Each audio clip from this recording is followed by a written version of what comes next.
¿Cuáles son los vínculos históricos entre Colombia y México?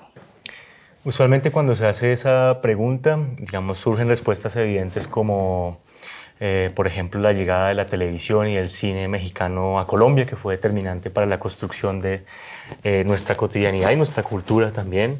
Se pueden encontrar en la mayor parte de las esquinas de los centros de nuestros países, de nuestras ciudades en Colombia, mariachis, bares, digamos que pasan música ranchera, que todo muy alusivo, digamos, a la cultura mexicana que se insertó con mucha fuerza en Colombia a mediados del siglo XX.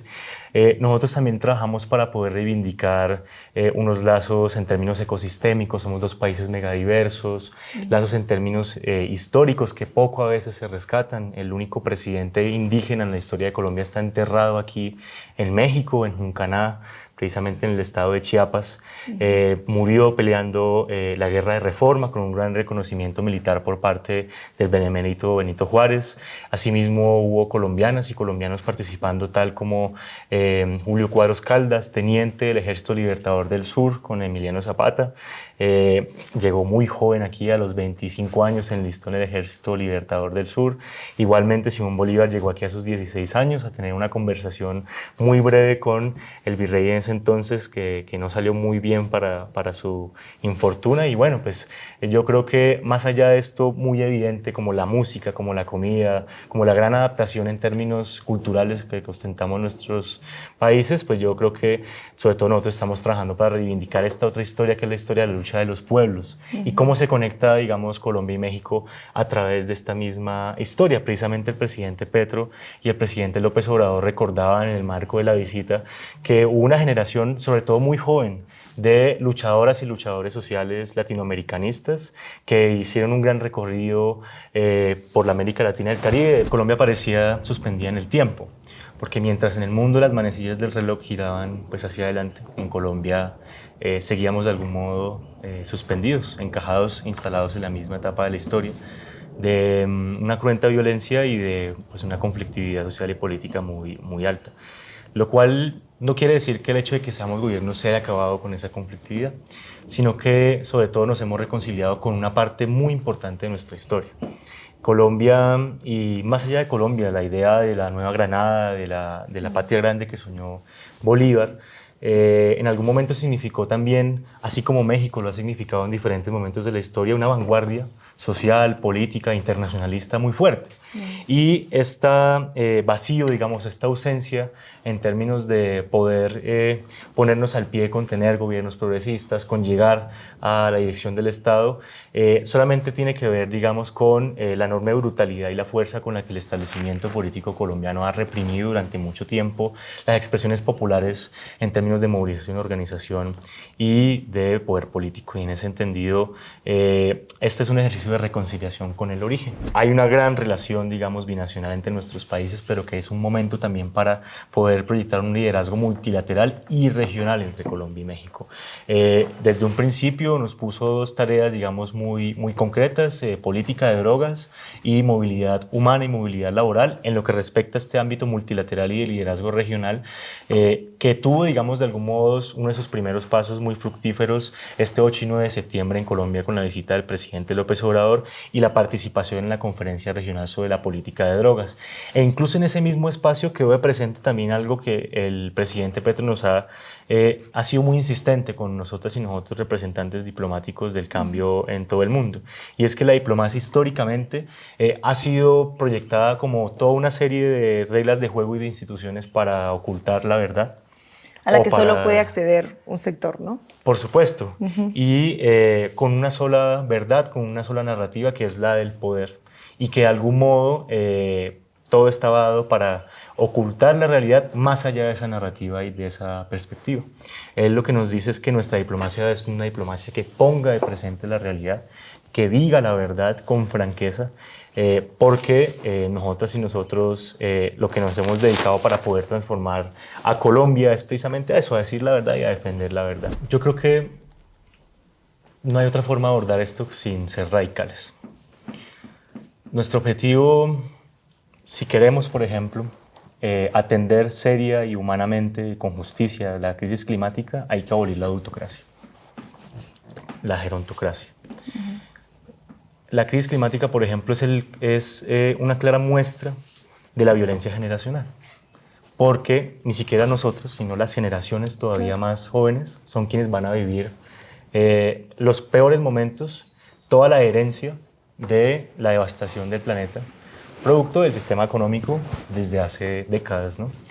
Y en ese entendido no nos queda otra que rebelarnos y abolir la adultocracia, porque tal como está el esquema del poder, concentrado en una franja generacional, históricamente, lógicamente los ricos, los más adinerados, los más poderosos, más responsables de las consecuencias y de producir esa crisis climática.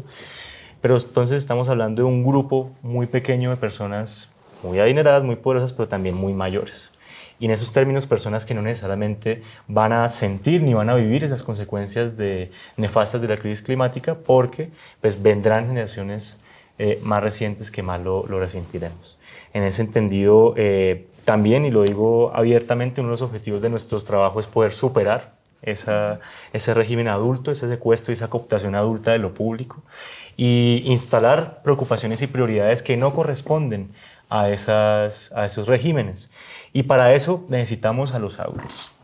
Para abolir la autocracia necesitamos los adultos, porque lo que creemos nosotros es la vía para poder superar este tipo de esquemas es un diálogo intergeneracional democrático, donde reconozcamos todo el acumulado de experiencias y saberes de las generaciones que nos preceden, pero donde también valoremos, y esas generaciones sobre todo valoren, el aporte, las disputas, las luchas, los conocimientos de las generaciones más jóvenes. Sin ese diálogo no va a ser posible, por ejemplo, crear conciencia alrededor. Colombia y México somos países megadiversos, con una enorme cantidad de fauna y flora fundamental para el sostenimiento de la vida en el planeta. Eso también entonces implica una mega responsabilidad por parte de ambos países. También tenemos, por ejemplo, una responsabilidad común alrededor de lo que tiene que ver con humanizar la migración, con poder generar una nueva perspectiva en torno a esto que supere la visión de la política migratoria de contención impuesta de algún modo por los países del norte global. Y en esos términos también compartimos esa responsabilidad, pero además el liderazgo que hemos estado construyendo y desarrollando alrededor de convocar a la región para plantear una posición común, una posición sólida por parte de las Américas de cara a generar soluciones diferentes a este tema. Se proyecta, por ejemplo, que para 2070, según las cifras que maneja la Presidencia de la República, tal como está la aceleración de la temperatura en el planeta, el aumento de la temperatura del planeta, Colombia sería inhabitable. Pero además de eso, habría en el planeta en su conjunto 3.000 millones de personas migrando al norte por falta de agua.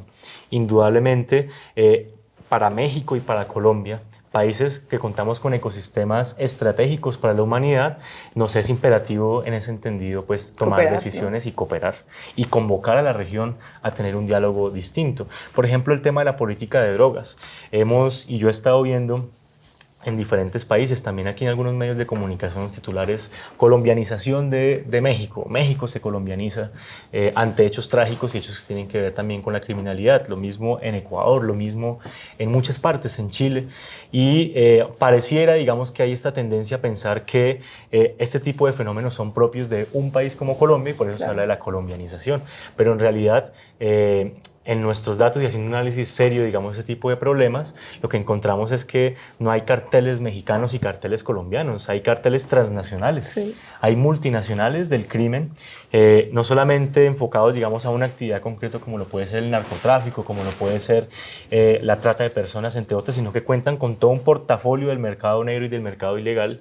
Y en ese entendido, esa transnacionalización de los capitalismos ilegales, esa transnacionalización de estos modos de opresión y de dominación tan fuertes, pues requieren también la transnacionalización de la resistencia, de la lucha y la solidaridad. Hay, digamos, varias tareas importantes en relación a esta misión tan grande. Una tiene que ver con lograr poder tener un entendimiento en el cual nos veamos en un espejo, porque el dolor de la madre colombiana que vio a su hijo morir por la represión del Estado, por ejemplo, en Colombia, tiene que ver con el dolor de la madre mexicana que tuvo que ver en algún momento también el dolor de la represión hacia sus parientes, hacia su familia.